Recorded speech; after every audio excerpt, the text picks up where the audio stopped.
Welcome to Blind Shovel, an arts and music podcast.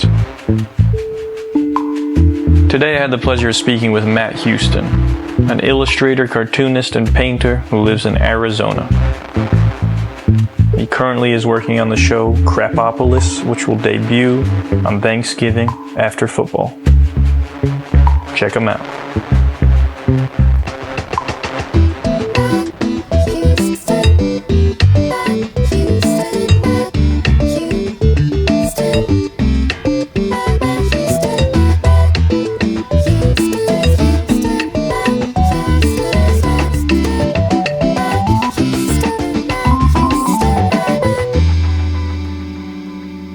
Hello? Yo. There you are. What's up? Hey, how's it going? How you been? You know. No, I don't. I really don't. Yeah, you don't know. Okay, I guess. Still here. How you doing? It's that bad. That sucks. Kind of. That sucks. I'm good, man. I'm good. What have you been working on? Right now I'm working on a show. Can we talk about what show it is? Yeah, it's called Krapopolis. Oh. It's like the Dan Harmon show. It's about ancient Greece. I don't know anything about that. Is it fun to work on? Yeah, it's pretty cool. It's pretty fun. Just like rocks and trees and stuff. Background artist? Yeah, backgrounds. You enjoy doing that? Yeah, I do. Just like having a very strict thing you have to keep making? Yeah. With very clear direction? Yeah, exactly. So where are you living these days? I'm in Mesa, Arizona. Right, you've been there a long time, no? Yeah, I grew up here basically since like junior high, and then went to Ohio for college, but I've been back here for like 10 years or something. And you love it? I guess. I mean, all my family lives here, and all my wife's family lives here, so it's just kind of cozy. And you have children, right? Yeah. How many? I have two. Well, I have two children, and then one will be coming on Monday. Oh boy. So I'm kind of nervous about that. But you're nervous despite it having already happened twice. I don't know that feeling, but I thought you had kids. No, I think I will soon. In fact, it's kind of the thing I talk to a lot of artists about these days is what happens. What happens when you fucking have a kid and you make art as well? What's your experience with that? You don't want to know. When you have kids, I don't know. It's kind of tricky because it's kind of a time thing, you know. Yeah, for sure. And for me, at least, like art is just like it's me by myself. I mean, of course, it's you by yourself doing art. You don't need anyone's help. And so I don't know. It's kind of like it's stressful because you feel like you need to make more out of your time, which is probably good. Yeah, was that produce better work for you? I feel like some artists do better in that circumstance and some really don't. I don't know. Sometimes I tell myself like, oh, if I had more time, I would be I'd be making so much better art, but it kind of just forces you to make the most of the time you have. Yeah, I mean, I'm not looking at your art and saying this is post-child, pre-child, and there's this huge drop-off or something. Diapers. I mean, you have to like get a real job, right? Like I'm sure that I recall when we met that one time. I won't talk about what you said you did for work because I feel like you wouldn't want people to know. But at least you're not doing that. I forget what I told you. We were talking about sex work. No, it was drawing like words on bad T-shirts or something, like T-shirt, just like pumping out T-shirt art. Yeah, I worked at a T-shirt company. We just made, we made like catchy, it's like the T-shirts you see at like gift shops. Yeah, but you took it to the next level. Yeah, I mean, I did pretty well at it, if I do say so. If I do say so myself, and I think the numbers attest to that as well. What would be would I know any of the shirts that you put out there that you designed?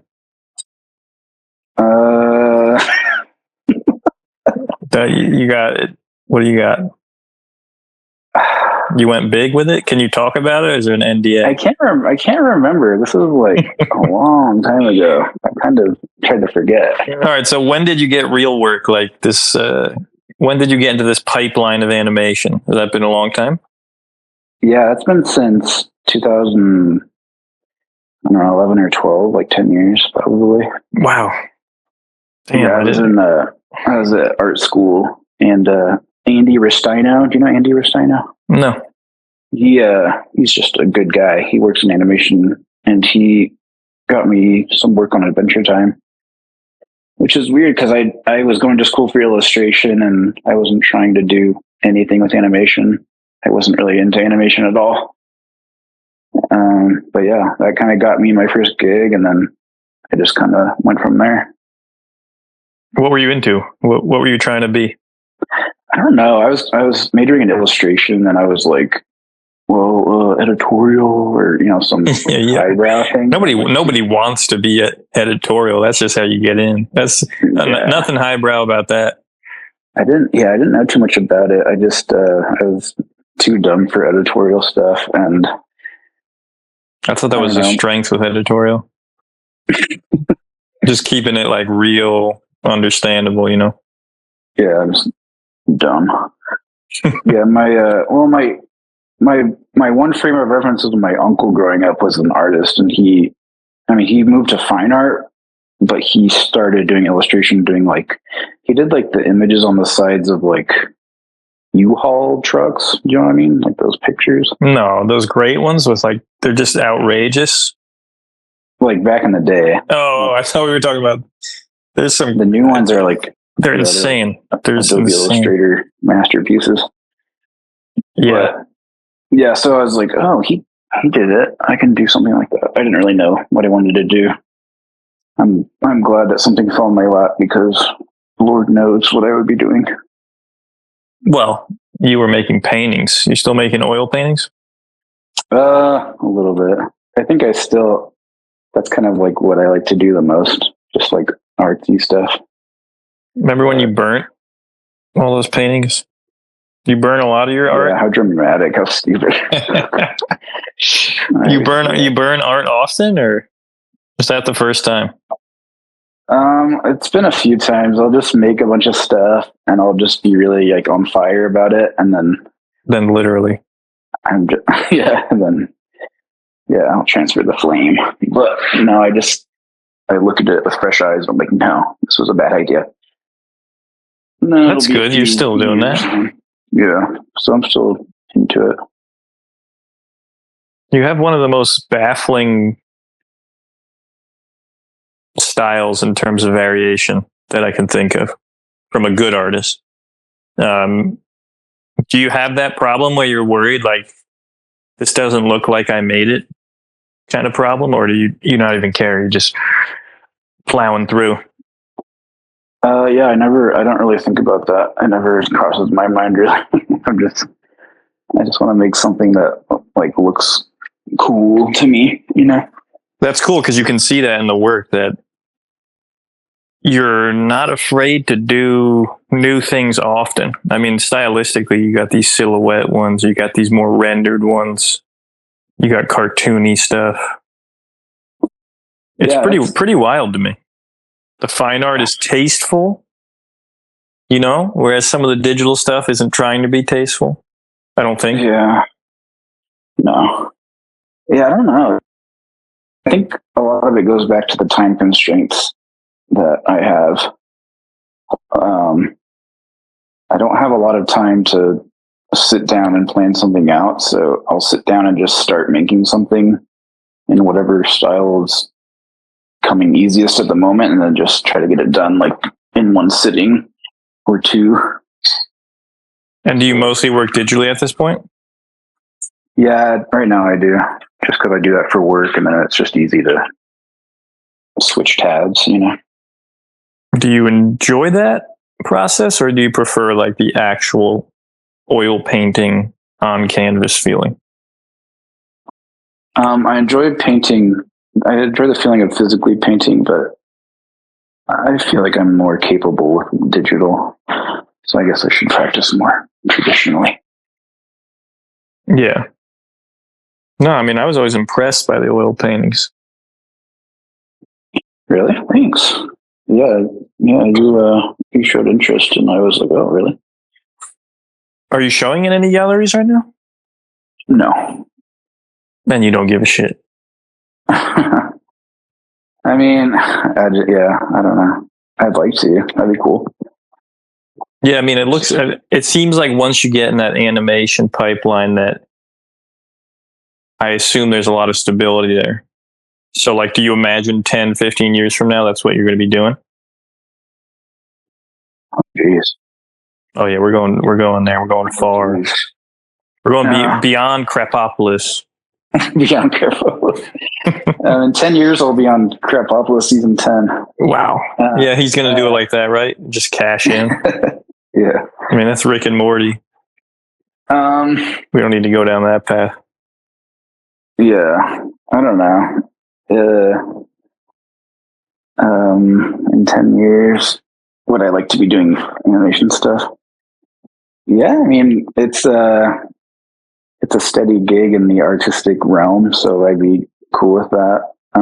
But in the perfect world, I could make a living just making art and selling it, you know? So that's the ideal, just oil paintings. Yeah, paintings or some sort of physical media, sculpture or something like that. Oh, have you done sculpture? Just a little bit, like wood stuff, kind of folk art kind of stuff. So you just want to exist and express yourself.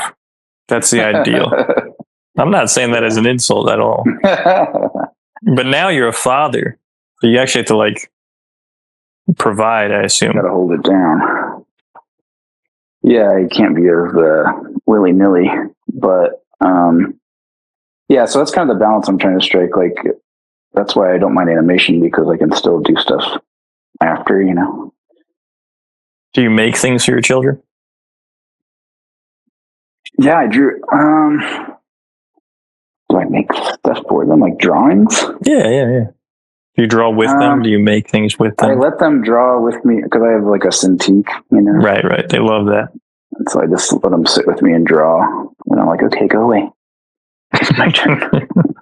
It's pretty confusing if like a child, I don't know, is corrupted by seeing that way of working too early on. You know, like it's... Oh, I haven't even thought about that. Dang it. Of resisting the tablet for so long.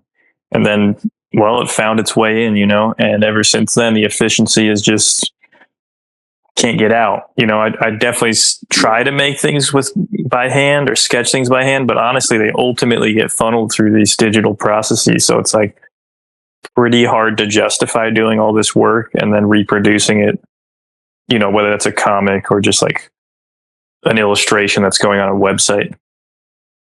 Yeah, it's so much faster and easier. Even in the beginning, I would draw and I would color it digitally.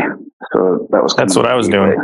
Yeah, that was the gateway. Like, I'd have physical drawings. I'd be like, at least I have, you know, my physical drawings. I can always hold on to those. But it's the gateway drug. Yeah, just coloring them, and then it's like, then you end up in a sterile room with like a screen instead of all this paper everywhere. And then when you have when you have your eventual museum exhibition, they're going to be like, where is the stuff? And you're going to say, I burnt it all. Can I see the JPEGs? Can I see my hard drives? Do you ever just delete a bunch, like a folder? Is that the equivalent to burning art? Doesn't seem as cathartic. I've never done that. No. It's not really real. It doesn't matter. But a physical object there to testify to your ineptitude, you got to get rid of it. Yeah, it must be erased. Yeah. What's like this? You got a great Jesus right here. Granted, he's paired with this strange slave cat thing. Oh man, yeah. But I just think it's funny that you're going through these portraits, and then there's this Jesus, and then there's guy with like penis haircut. No. Master of the horse. So what's up with Jesus and you? Because I see Aquinas is, I'm just literally scrolling through your Instagram, but we got Aquinas. Were you raised Christian? I was raised Mormon. Mormon. I think we've talked about this. Yeah. Are you still Mormon? No, I'm not. No? No. You can say it. Am I Mormon? Yeah. No, I wasn't raised Mormon. So Where are you? What's your angle here? Wait, this isn't about me. I didn't make these Aquinas and Jesus. So what's up with Mormonism, though? Just didn't work out in the long run? Yeah, I fell prey to like the new atheist movement in the early 2000s. Oh, that's a shame. They got me. Yeah, they still got you or no? I'm trying. The old atheists. I'm trying to get out, but it's really hard. Yeah, I don't know if it'll work. It's a black hole. Who are the new atheists? I mean, you're talking about like it's like Hitchens. Yeah, Hitchens, Dennett, Dawkins, Sam Harris, Daniel Dennett. I never counted Daniel Dennett. Nobody cares about Dennett. He's a dork. Yeah. So I mean, they're kind of all except for Hitchens. But yeah, they're kind of dorks. Yeah, by definition. Cool. He was so cool he died. Yeah, that's wrong. You know what happens? No, I was just curious because there's certainly like a primal potency to the work, and there is a spiritual feel to the work. Yeah, thanks. Yeah. So I mean, I don't know what it's like to be raised Mormon, but I know for me being raised Catholic and going to bed and thinking about going to hell all the time really instilled my imagination with just really potent demons and nice. It was just a very colorful world. I mean, I'm grateful for that mythology that I was given. It's not like Hinduism where they're like genuinely wild looking gods with elephant heads and they're wearing tiny heads around their neck, but still it's more than just being raised nothing or whatever there's no way to be raised nothing. That's the reality of it. But yeah, that's something else I struggle with as a parent. It's like I was raised with kind of a magical worldview that was enriching in some ways, Oh yeah. And so I'm just gonna raise my kid watching Netflix, Yeah, and being like a stone is a stone. And being like, there's no Santa, show me the evidence. Like, that's so lame. I hate that so much. Yeah, that's kind of where the new atheist thing doesn't end up working out too much. I think when you're an artist, I've always been shocked by artists who are like genuinely atheistic because you're doing a magical thing all the time. Mostly because I don't think art is just remixing like raw psychological material. Like I think it's definitely beyond that, but maybe there's artists out there who think it's just very like non-spiritual. Yeah, that's a good point. I don't know how they think about it. There's like time to arrange some atoms with graphite. Exactly. Which is just not a real worldview because no one would wake up or be haunted by like that idea. Yeah. And are you compulsive about it? Is it a burden? Is it a relief? With art? To be able to make imagery. I feel some people, it can become a compulsion that like weighs them down. But some people, it's like the only outlet they have. Yeah, it's not a compulsion, but it's something that I like derive self-esteem from. you know, and it's kind of like I identify with it. It's like what I do, you know. So I get that from that. And that was true from a young age, I assume. No, not really. Well, yeah. I remember like the first time I got into drawing was like elementary school. They'd give you those papers with like a line on it, and they'd be like, complete the doodle and just use your imagination, you know. So that works, huh? That's like a good prompt. Like, I'm going to do the bit. Like a lot of it for me is like competitive too. Like it's like I want to make something really cool that's like better than everyone else. Oh yeah, that was for me, 100%. I don't know if that's a good impulse, but it is. It is when you're a little dude. Yeah. I mean, it's all you got. Like, I just wanted to be the best at drawing a thing that looked like the thing that was already there. Even if it was drawing a copy of a drawing. Goku. Like, like the show. Everyone's going to have their minds blown. Samurai Jack, I try to draw like that. I try to draw Johnny Bravo. Oh. I look at them now and they're so bad that I realized I was probably never that good. I just really thought I was drawing well, which is funny to me. Yeah. And when I see youngsters draw, I have to remember, like, no, you were really bad. Even in high school, like, it's just not good. Yeah, no. It's just not there. Rare. Very rare you'll find anyone good at that age. And then they suck later because they already got the payoff. Yeah. Yeah, you gotta work for it. So you worked on Summer Camp Island, huh? Yeah, a bit. Yeah. So you're right in there. Island. Jesse Ballmer's all over that. Yeah, Jesse Ballmer, my man. That's one regret I've had. I've never like worked on anything with him. Really? He's like my hero. Just wait till you meet him. Then he'll be even more of your hero. It was weird. Because I worked at Cartoon Network for a little bit, like at the studio, and Jesse was working it at the same time, and I like couldn't bring myself to talk to him. Like you just avoided each other? Yeah. Well, I don't know if he avoided me, but I would like see him and then like avoid him. Oh, that's adorable. That's adorable. That was stupid. I can't believe I said that. Yeah, this one's going. This is going straight to him. What's up, Jesse? It's so romantic. No, he's just so good. Like I've looked up to him for so long. It's like a celebrity thing. He's tall too. How tall are you? 6'2", 6'3". Oh, damn. So you're about like wrestle or something. How tall is he? He's probably about that. Yeah. Yeah. He's a big boy. What do you read? Like, what is it looks like you read, not like sci-fi you could be judged for reading, but cool sci-fi. That's like when I look at the images, it looks like you're reading Gene Wolfe or something. But what are you reading? So weird. People say Gene Wolfe to me, and I just like give them the full ride stare. You know, I'm just like, what?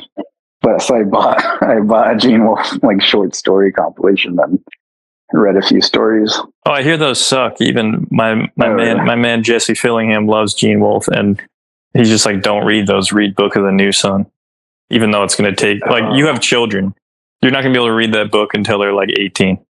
Because those books are just so dense, and it's probably, I don't know, got to be over 1,000 pages in totality. I could just make it their bedtime book and then just like dual. That is the way to do it, huh? Okay, kids. I don't know what it's about, but I'm sure it's not appropriate for 3-year-olds. No, it's about a man whose profession is part of the Guild of Torturers. Oh, jeez. Yeah. No, but what do you read? Do you read books? I don't really read very much, to be honest. But you can read, or I can read. The last thing I read was I was trying to read a Shakespeare book. I was like, I never read one. I want to see what it's about. You never had to read one? No, I never. What's going on over there in Arizona? Not much. I don't know. What are you reading? Maybe we did. I forgot. I don't know. Yeah, I mean it's pretty cool. but it is cool. I like it. I don't know. It's just curious to ponder where all these. You got a world, despite like the disparate styles at times. There's certainly a world. Yeah, they feel part of one thing. One day it'll all come together, right? I think you could make like 3 books with like 3 different styles, and it would feel very cohesive. I think. Yeah, it's hard. It's hard for me to do like narrative stuff. You mean like the consistency of a comic or something? Yeah, or just like even thinking in terms of a story. That's not my. I don't think that way. Yeah, I get that. Purely like imagery for me. Yeah. For me, it's like I probably have a similar impulse when I make a comic. It's more a type of punishment for that flaw than anything, you know? Yeah. It's like a self-denial.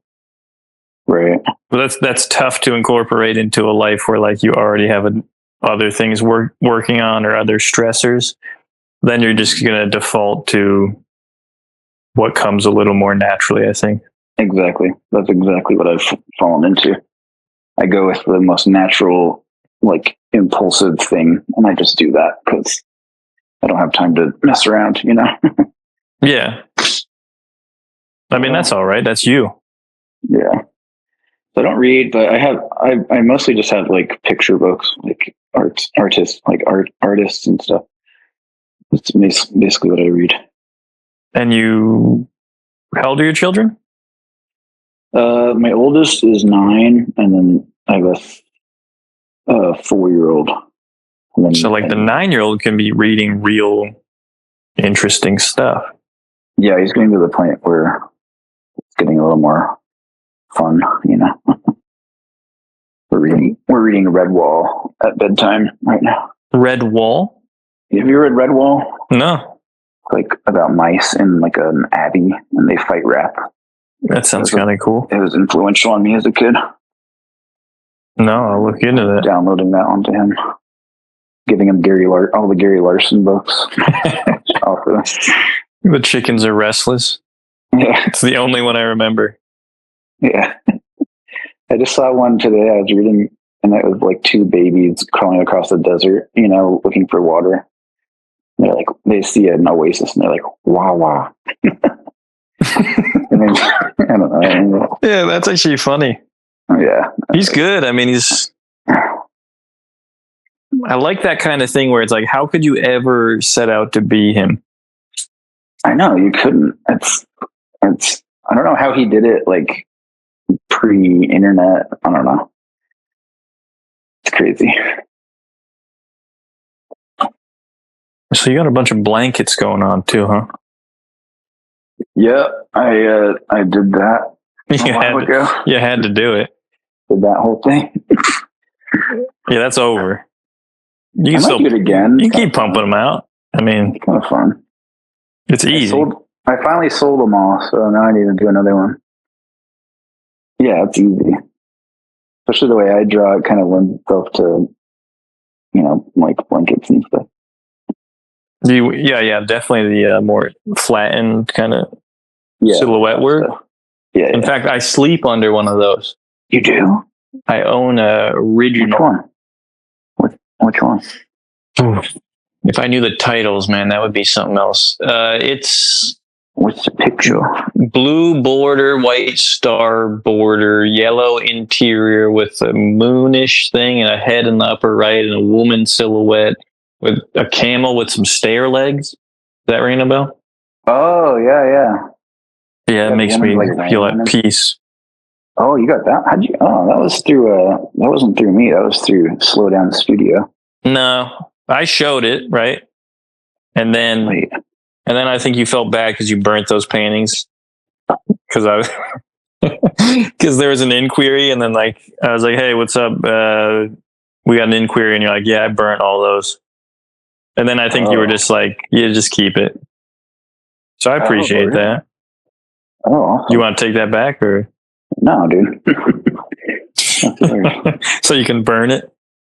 Yeah. I mean, that's how you know you're really a fine artist.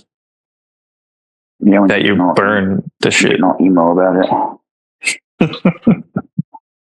No, yeah. You have low self-esteem or something. I mean, do you sit down and make from emotions? I assume not. What do you mean? Like you sit at some artists, it's like they're trying to push emotion into the work. I personally don't relate to that. No, I don't do that at all. Right. And that's why I think you get like this mythological, primal kind of thing going on. Yeah, it's just like, more and more I just slip into like,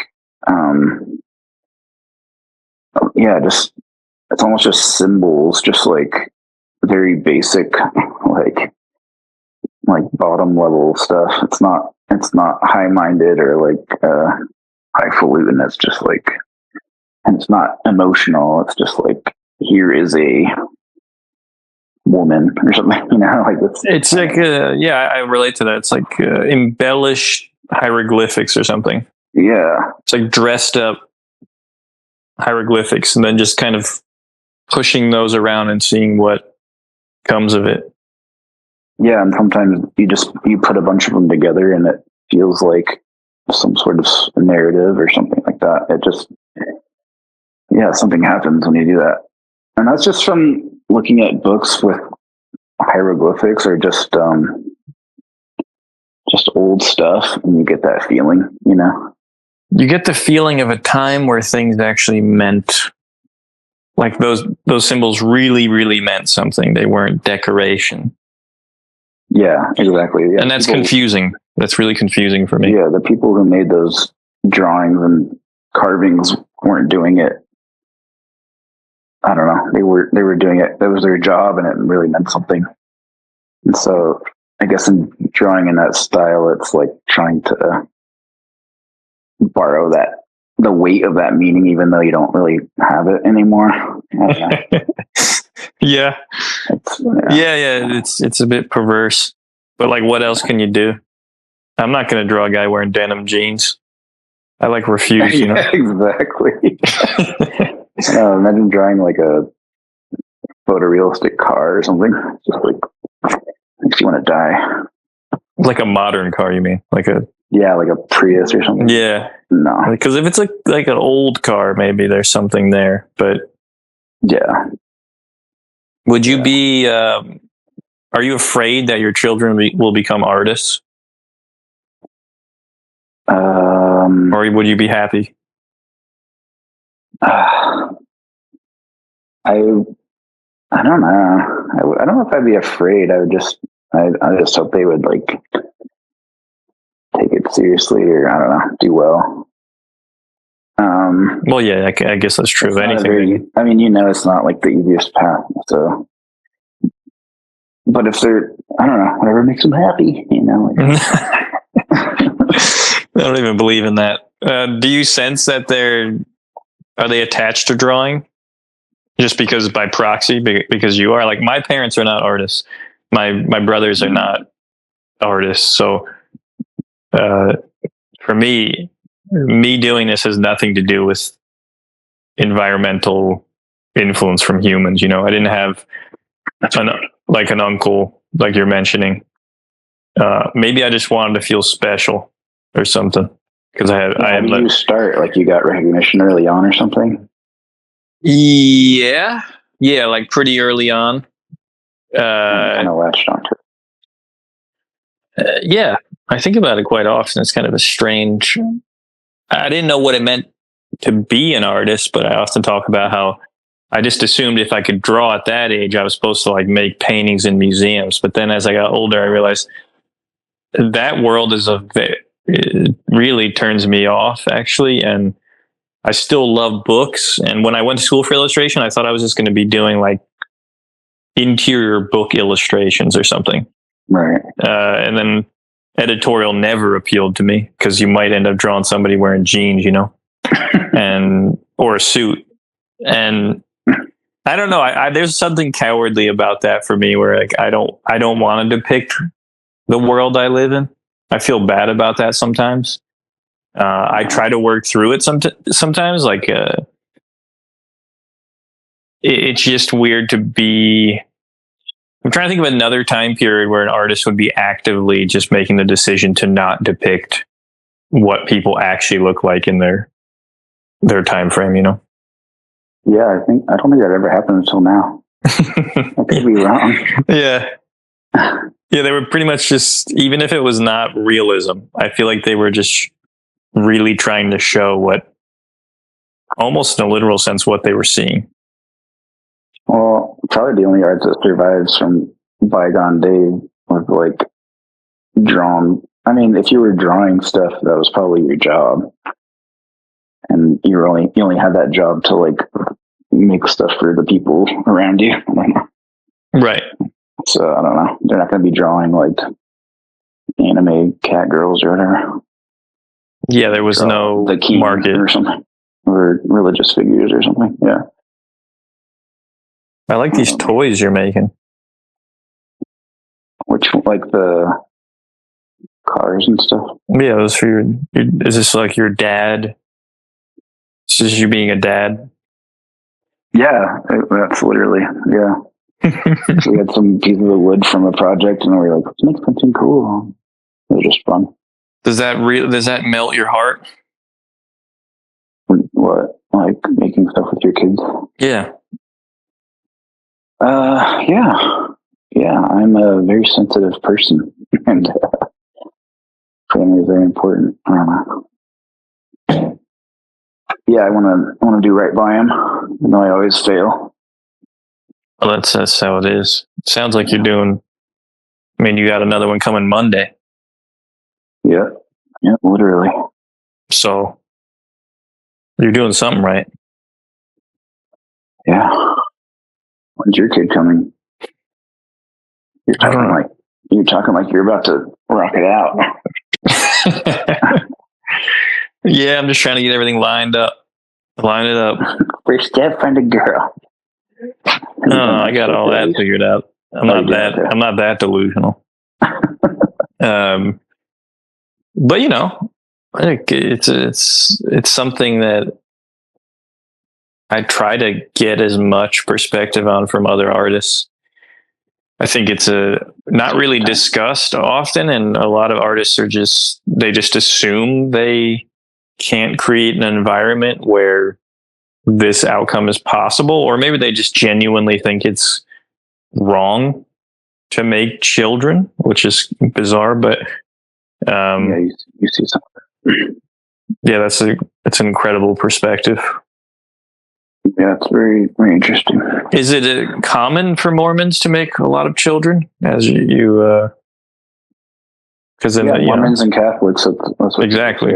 That's Italian Americans. It's like Roman Catholics. I mean, it's just like Irish. Like you fruitful and multiply. That's what you do. You got to be fruitful.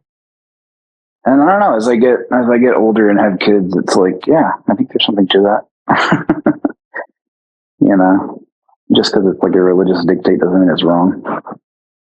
Absolutely. I think it's good to have like a big family and, you know, multi-generational, you know, passing on of things. It's a natural and beautiful thing, man. Oh yeah, I mean, it makes your work more. I assume, like, I don't know, this could be bad, right? Like making your work more meaningful. I think it should be good, but if you take it in the negative, I guess the weight of having to make ends meet via the work might turn some people off. But it seems to me, even as I inch towards this, it's like it forces you to connect with the actual society you exist in. Even having a child forces that. Like there's some aspects of society that I've been fortunate to avoid by not having children. But I realize that once you have skin in the game with them, you can't have the comfort of a kind of neutral position about certain things. Yeah. You're in the war now. Yeah, whether you like it or not, because you can avoid it, but then it'll come to you. Yeah. Who do you think, like, if you were in a war, how do you think you'd behave? Who would you be? I'd be Audie Murphy. I'd be in that tank just killing everyone. You're a tank. You see yourself in a tank. Interesting. If I was in a war? Yeah, World War The II. first thing I think of is not tanks. It's just because I've been looking at the Bayou Tapestry a lot lately. No, that makes sense. So I'm in my little helmet with my spear. But You put that on, then you look through images on your computer, the tapestry, just fully decked out. I wish.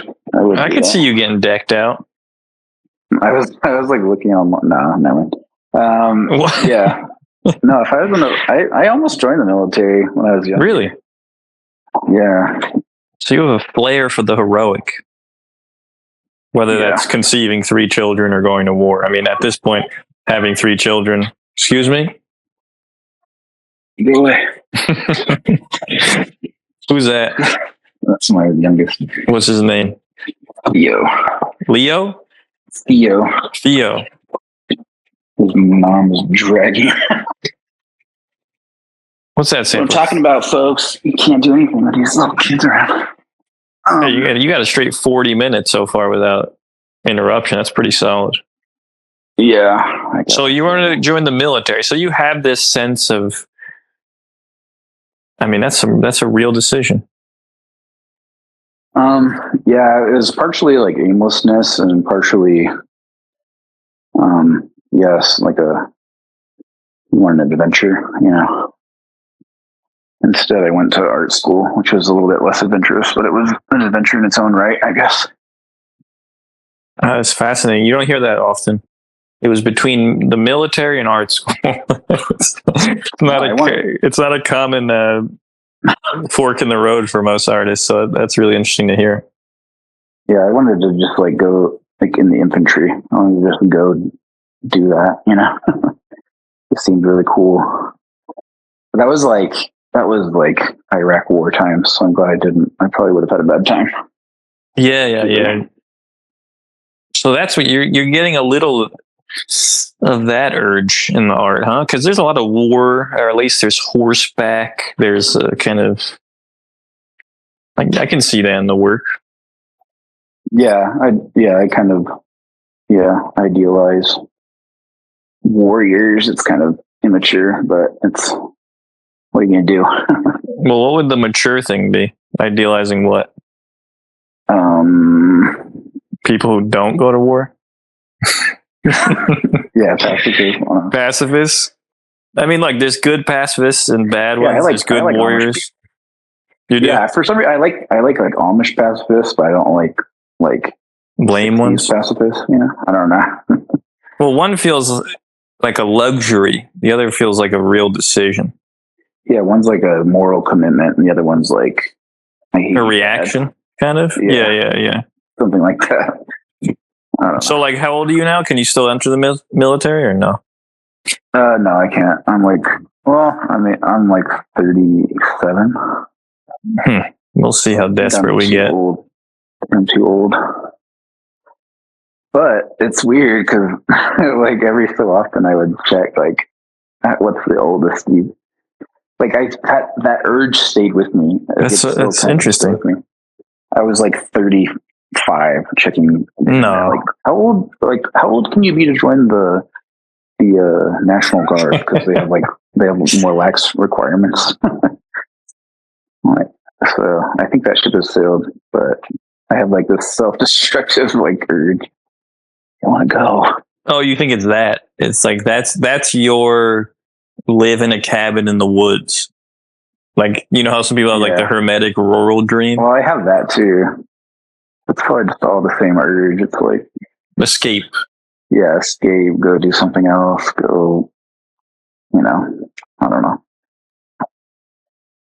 We all have that. You want to live in a cabin in the woods, don't you? No, I've completely ruled that one out. I took that one out. Oh, really?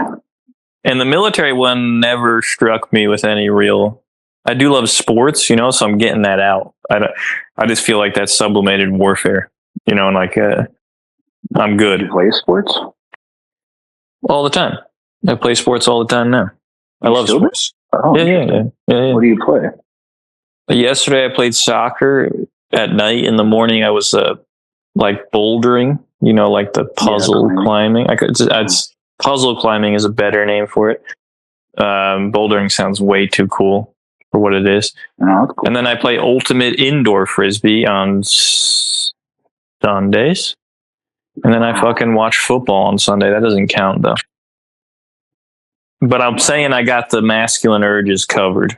Yeah. You're getting it out.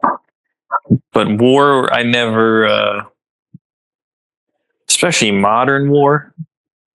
You know, that's a good point. It's just not even. There's no romance to it at all, does it? Yeah, it's funny. It's like an aesthetic concern, you know. It's just so weird because people in the past. Yeah, exactly. The digital camo, hell no. Yeah, I wouldn't be. Come on, dude. If you look at the different types of camo of World War II, you ever look at that? I'd recommend that too. Yeah, I'm sure you got that. Where it's like desert. It's just crazy drawings. Just crazy patterns. There's some good stuff there. Yeah, actually, when I was considering joining, it might have been an indication of my more like artistic destiny. But I was basing my choice of branch of service on like the aesthetics of the uniform. Yeah, it's so silly. I was like, I don't want to join the Navy. That looks kind of silly. Did you wear a uniform as a Mormon? You got Mormon uniforms? I was in the Boy Scouts. I wore a uniform there. I was a missionary. We wore the suit with the name badge. That's kind of a uniform, I guess. So is that where you evangelize when you're on a mission, right? Trying to you go somewhere for 2 years away from your family and you evangelize. You did that? Yeah. Oh, that's cool. Those goofy dudes on the bikes? No, we don't have those out here. We got rid of them. Mormons? You do. It's kind of a West Coast thing. New Jersey has Mormons? There's missionaries. There's got to be a missionary there. Never been approached by a Mormon. They probably don't talk to Italians. Probably. Yeah, I don't know. So is that like your boyhood initiation? They just send you out for 2 years? Yeah. Yeah, looking at it now, it's kind of like, when you're in it, you're like, they're expecting me to baptize people and bring them into the church. But now it's like, oh, it's just, it's kind of an us versus them thing. They get you out there. It's you and your companion against the world. And it really kind of cements you into your camp, you know? Oh, so it's kind of like a war impulse. Yeah. But it's interesting because like we lack ritual, we lack initiation, but it sounds like you at least had, for better or for worse, you had some of that going on. Yeah, that's another thing with my kids. Like I had lots of like rites of passage growing up. Like when you're a Mormon at different ages, you progress to different stages and you go through rituals and you get, different titles, and it's really, it's everything's laid out. It's very structured. And I loved it. It was awesome. But I don't really have that for my kids, and I don't know what to do. Why don't you just make them a religion, like a mythology, with all the drawings? That would be fun as hell, I think. Just like building a really dense mythology for your children. Yeah, that could be cool. It was better for me because when you you unironically believe in the mythology 100%, it's a little bit more fun. Oh, you mean as opposed to ironic? Yeah. That's true. As opposed to like, hey kids, like, yeah, I don't know. That is the rub, right? Like it's pretty hard for you as we'll call you a old atheist at this point, because there is no new. It's like pretty hard to like pretend, even if you think there's social benefit to like a certain religious structure. It seems kind of difficult to just pretend that that's what you think is going on, or that's what you believe just for their benefit. They'd probably sniff that out pretty quick. They'd probably be happy to have you, but just for you personally, that would be kind of like that balancing act would be stressful. I don't know. My wife was raised Mormon too. And we've toyed with the idea of, over the years, we've been like, what would happen if we like went back to church? Because it's instant community. It's instant I mean, I took a DNA test and it came back Mormon. Like, those are my people. Like, literally. I don't even know. I don't even know what the fuck that means. The Utah Pioneer DNA pool, like the people that west to Utah. That's an identifiable group in 23andMe. And I was surprised. It's like, you're identified with that. I was like, oh, geez.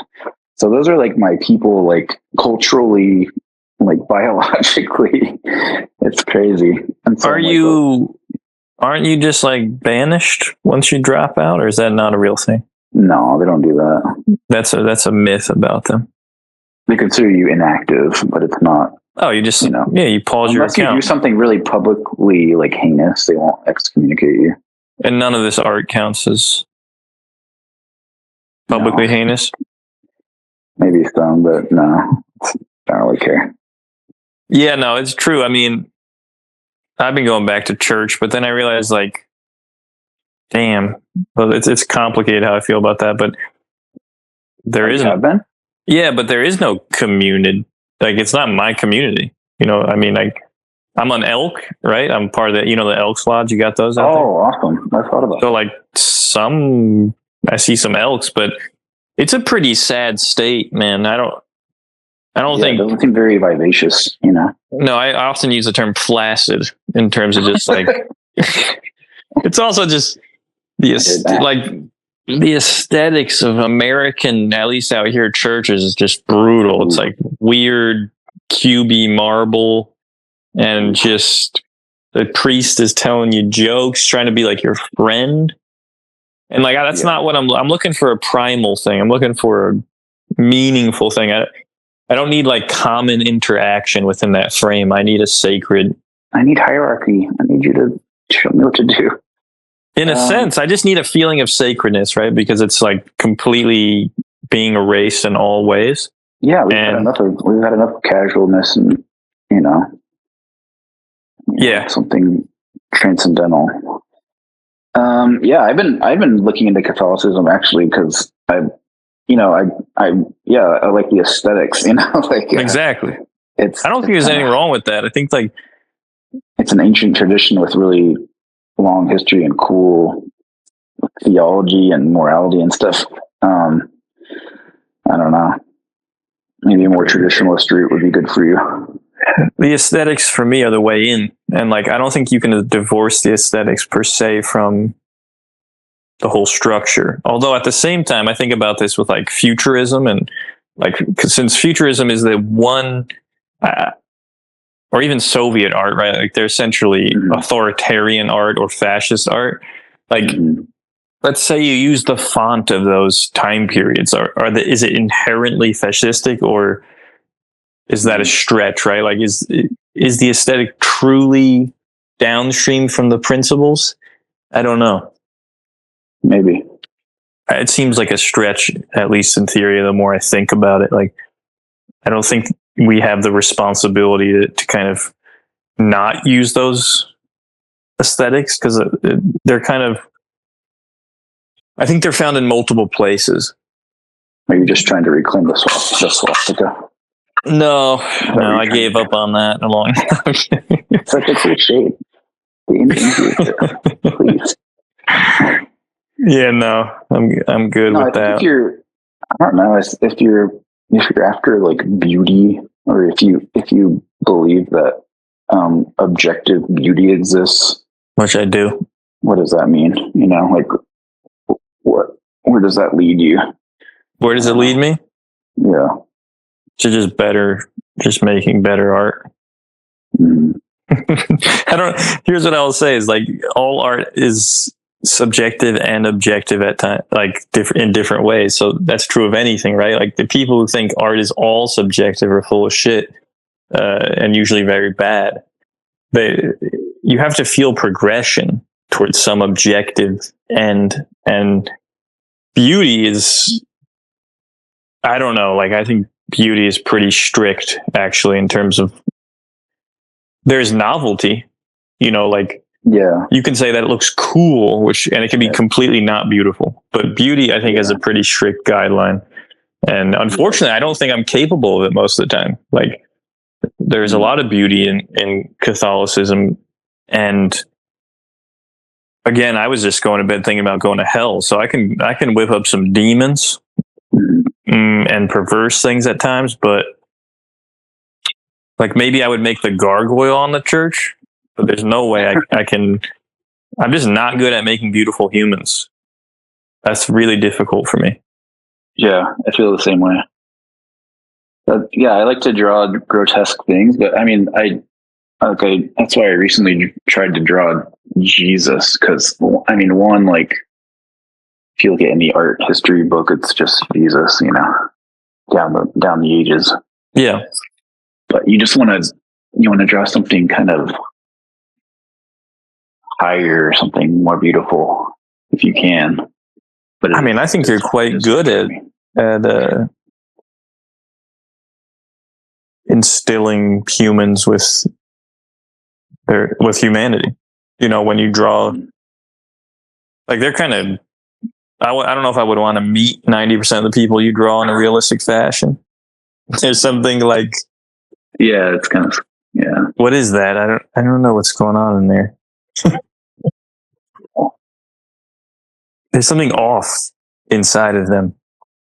But Jesus, no, Jesus. That they're not from reference of any kind, so it's just kind of like uncanny valley or something weird about them. I don't know, but yeah, I don't know. No, the Jesus one is you feel the exhaustion, which I think that's the whole point.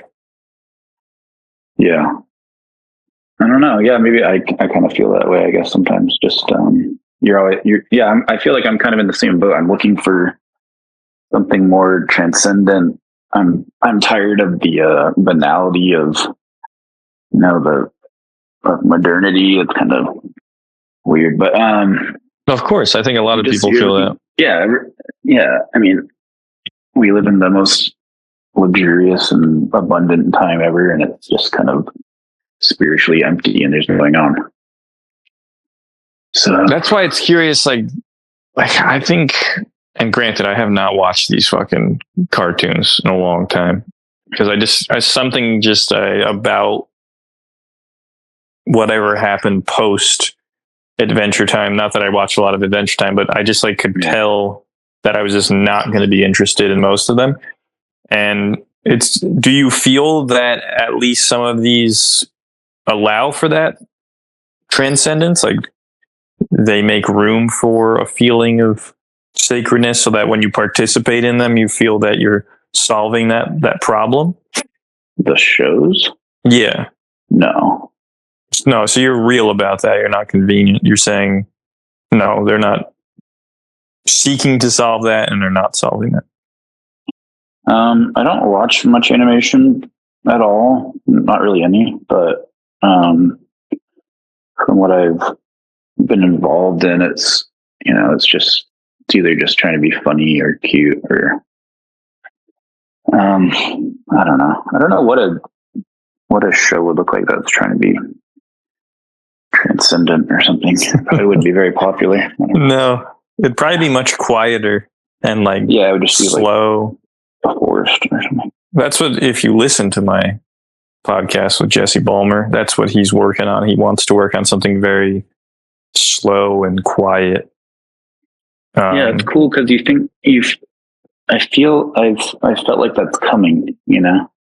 It is. So I think the Gestalt is leaning that way. Like, people are waiting for that. You know, they want something like that. Yeah, I mean, the only reason I agree. I think the best way to give momentum and a certain inexhaustible quality to the one's art making in their 30s, I think, is finding a real problem that you're trying to solve. Mm-hmm. So that lack of sacredness, I think there's, in any medium, I think there's potential to address that problem. Yeah.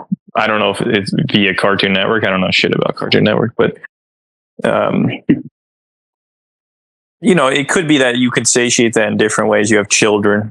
They're just bundles of meaning, I assume. Like, they just must imbue everything with that. So maybe you can kind of compartmentalize that out.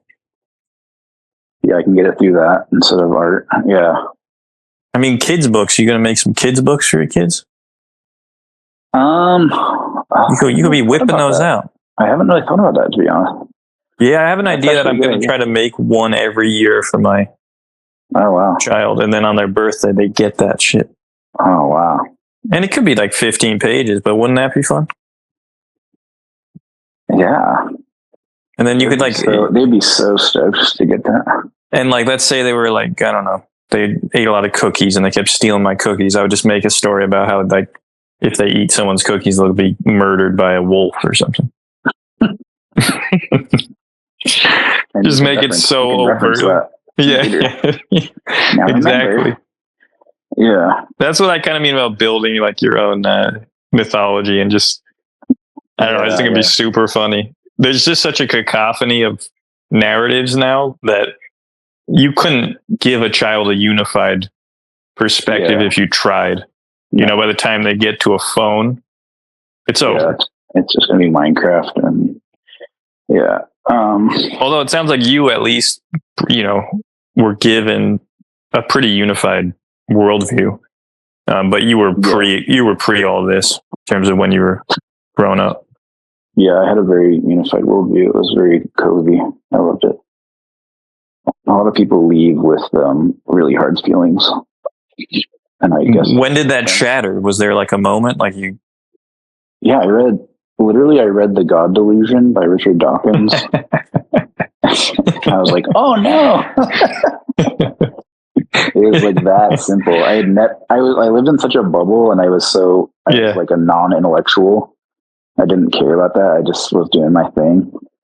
And I read it and that was the first time I'd been confronted with that kind of stuff. And I was like convinced by it. I was like, oh no. Well, okay. What age is that? I was like 23 or something. Oh, damn. I'm like too old. Nah. How old are you? Well, I don't. What? When I read The God Delusion? Did you read that? No, I think he's a wiener. I mean, I have respect for him. Yeah. I just find that whole like agenda and purpose to just be so wienery that even Hitchens, it's like, I don't know. There's like this weird reveling in the like just flattening of meaning, the destruction of every human impulse. But then assuming and then Sam Harris is like, well, we can replace that. Here, read buy my book and it'll teach you how to be moral in the way that's good, you know. It's like, despite having no reason to be. Yeah. So I didn't. I've actually come around to your view of. I've come around to your view of them much later, but now when I see them, I'm just like, dude, come on, it's so lame. Yeah, but it sounds necessary. Yeah. Otherwise, like, well, what happened when you read that? Then you went out and you did something different, right? Like, you must have changed your life. Well, I left the world I was accustomed to, and I stopped going to church, and you know, and then I met my wife, who I met her in high school, and she was Mormon, and she had left the church too, and so we got together, and looking back, I mean, we lived our lives. We weren't religious, but we lived as if we were, you know, like. We got married, you know, we did everything, and that could just be cultural or whatever, but, you know, we followed all the rules, so I don't know. Right, so, I mean, it's irrelevant what you say, all that matters is what you do. And, like, obviously it sounds cooler to be into Dawkins than Mormonism. I mean, that's just going to be more acceptable in the art circles. Yeah, in the world, yeah. But it sounds like you never deviated. That's kind of like me. Like, I thought I was deviating, and then I just look back. It's like, no. I was just doing it more poorly. I was just, like, failing at being Catholic. But I was certainly not. I couldn't get out of it. Yeah, I was I was failing at it, and I had this weird like moral superiority feeling to like other people. Right, because you had figured it out. All the sheeple. Yeah. I'm like, oh, it wouldn't be good if. I don't know. But so it's standard. It's been a long journey, and I'm a very slow learner, but I'm starting to look around a little bit, and I'm like, and then life throws like its horrible trials and suffering at you, and you're like, Richard Dawkins isn't helping anyone. Right. You're just desperate for something, and you're looking, and it's just a hard path. So you draw Jesus, and you're like, I don't know why. It's not just Jesus. Yeah, it's like an idea. No, but there's like a religiosity to the work that I feel in my own work at times, where it's just like I don't know how to. It's just there. Yeah, I see it in yours for sure. So it's worth embracing, I think. Yeah. It's harder to understand how to embrace it via a job, for sure. Because it's kind of like too much sometimes. I think it's like a misplacement of where that weight should be. It's not like we're building I would love to, but it's not like we're building like a church. Sometimes it's just like an illustration about a toaster that was left on. I think I did a New York Times illustration about a toaster that burnt a house down once. And it's like, it's debatable if that should be brought into that sphere, it seems. How did you infuse that? I don't know. Looking back, it was just a bad drawing. Yeah, it was a bad one. Yeah. I don't apologize for it, though. Yeah, I don't know. It's hard to infuse it into certain work, but I think I try to do it in my personal stuff at least. Yeah, I hope to see more of that. I hope you can find the time to make that. Yeah. Well, the next year will probably be nothing. Oh, true. It's going to be crazy. You look forward to that, huh? I mean, it's in fucking 4 or 5 days. Yeah, I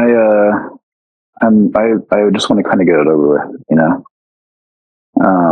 My wife's had like blood pressure issues, which sometimes happens in pregnancy. Yeah. And so they decided to induce the labor on Monday, just to like kind of fast forward a little bit and get it done so that it doesn't get too dangerous. So I'm just kind of. Oh, that explains it. I was confused how you knew so precisely. Yeah. Oh, yeah. People plan C-sections and stuff, but ours is more kind of like medically necessary. Urgent. Like, yeah. Let's get it out, and then we can move on. No, now I understand. Yeah.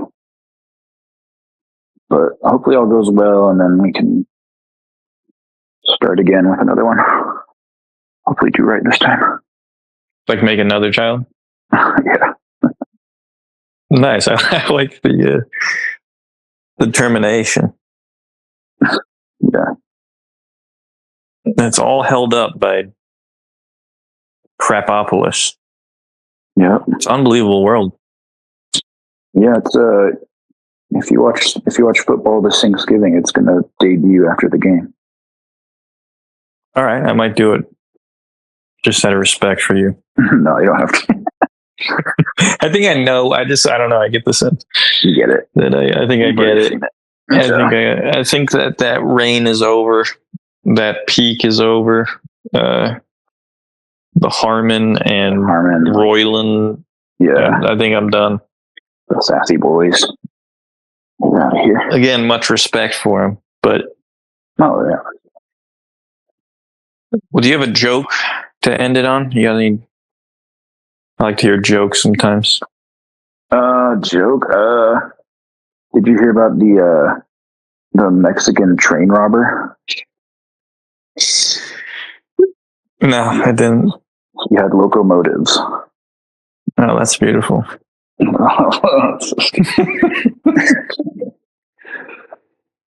right, we're gonna end it on that. Okay. Thank you for your time. I know it's precious.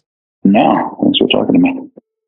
Pleasure talking to you. One day, maybe. Probably not. I'll probably never be in Arizona, actually. Well, if you're ever in New Jersey, if you ever want to be in New Jersey, let me know. For sure. All right, have a good night. All right, see you Later. Bye. Thank you for tuning in. Music by Dory Bavarsky and Mingja Chen. Next up, we have James Allen.